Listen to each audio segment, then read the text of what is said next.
Let me ask you this, man, Mhm. because like as a young artist, I feel like it would be so simple for you to just pick up a guitar or a keyboard or whatever instrument you're digging at the time and just go out there, put together a band and play cover music. It would be so easy for you to do that. Why the choice to really focus on original music as a young guy? Like why is that important to you?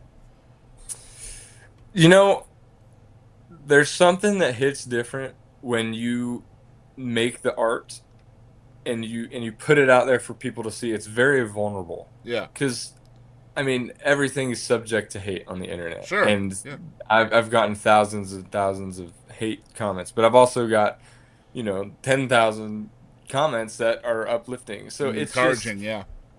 and encouraging. And the reason that I love, putting original stuff out there is that it's a part of me. It's like who I am, This it's not just a song that I wrote, for money and fame. It's a song that's actually personal to me and what I like listening to, or it could be like a super deep, heartfelt song that relates to me. Like the first song I ever wrote was about uh my divorced parents. And so the first song I released, sorry, The Reaper Keeps Creeping, Yeah. was about my divorced parents. And so it's a very heartfelt song, and I just love being able to tell my story, and hopefully somebody out there can relate to my story, and maybe it makes their day a little brighter. I mean, I'm always for making people smile. I mean, that's the reason why I'm here. I love that, man. So let's talk a little bit about your process for songwriting because it's different for everybody.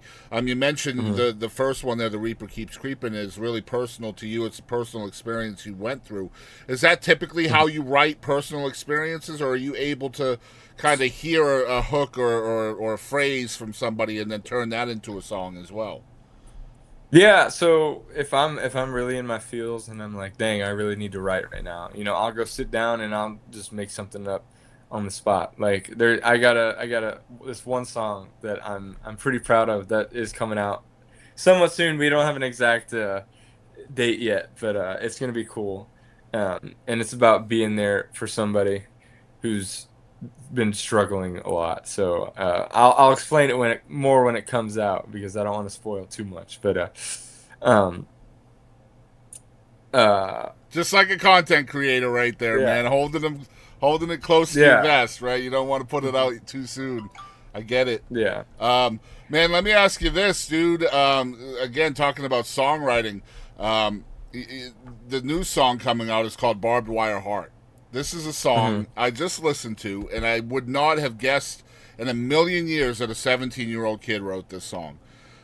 Hmm. Because this is a song that people that have been jaded by love should be more experienced in writing, talking about having a hardened heart and being broken in love when you meet somebody new and all of that stuff. Is this all from personal experience going through the divorced parents, or like how are you experiencing this kind of deep love that you're able to Hmm. put out in a song like this? Yeah. So another thing that I love doing is telling stories about other people. So I love writing about some scenario or somebody else's story. So I get with these writers, and I had this song title in my bank, and I said, like, what do you think of this barbed wire heart? And they were like, ooh, it's like closed off. And my whole experience with divorced parents is absolutely terrible. I don't wish Yeah. it on anybody. Yeah. So my I've always been kind of closed off, but I try to be happy all the time. But I've gotten my heart broken a few times, being so young. So you know I was always closed off and was like, oh, just like this girl I'm talking to doesn't really matter. But I'm actually in a relationship going on 2 years now, and Wow. so it is a kind of a personal experience because she kind of like got me out of that, like this doesn't matter, it's just a fling thing. Yeah. So you know It's just I, such a it's a grown up mix. song, man. It truly is, and Mhm. man, I'm psyched that you're able to write stuff like so. So it started as a title though, just a title Mhm. that you heard or came up with on the fly, and then you just wrote the story Mhm. around it. Yeah, that's how most of them come. I have a book or notes on my notes app that has thousands and thousands of song titles. You know, So I so literally every day am adding. yeah, that's a very hooky way to write, and a lot of writers do write that way. Professional Mhm. writers, especially, will write that way. So, where are you hearing the hooks and the titles? Is that just from, conversation sponging through your world, essentially? Like you just hear it from other people, or? No, that I mean that is where most of the ideas come from. Like it'll be really dumb things people say or things that are, interesting. Like it Yeah. could be like there's this one song title that I'm probably not gonna do anything with, but I wrote it down because it's really funny. To me at least. I don't know why I think it's so funny. But we were in the elevator and it was me and my band and my parents and we were in the hotel because we just got done with a show. And so I think I think my dad asked my band if they were floor 3-2. Hmm. So it was like 4-3-2. Yeah. Get it? Like it's just dumb stuff like that that I write down and hope for something Well, you never that'll, know when something be like good. that's gonna fit somewhere, right? Like Yeah. you just never know.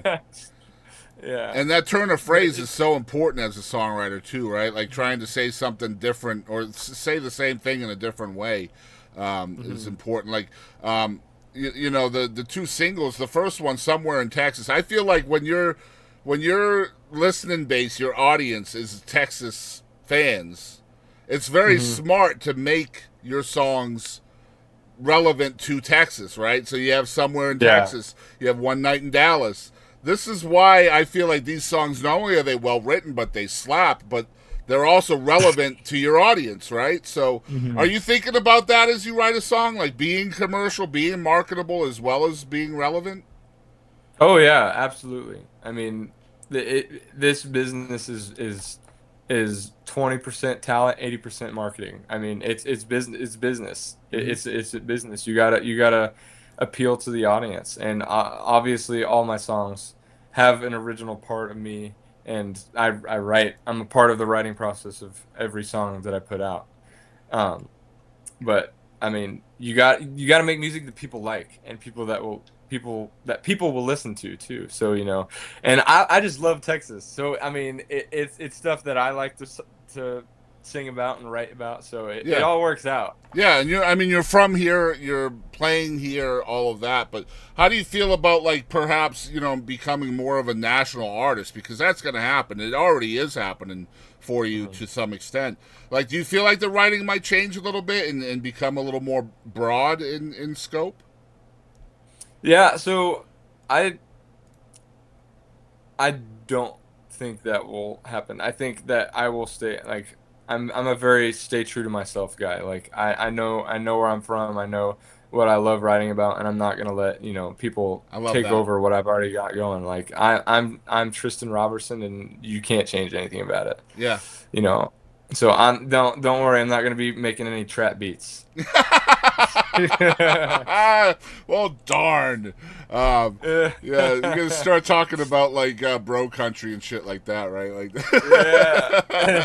Yeah. oh my gosh. Sometimes you just gotta write one of those just to troll people, right? Yeah.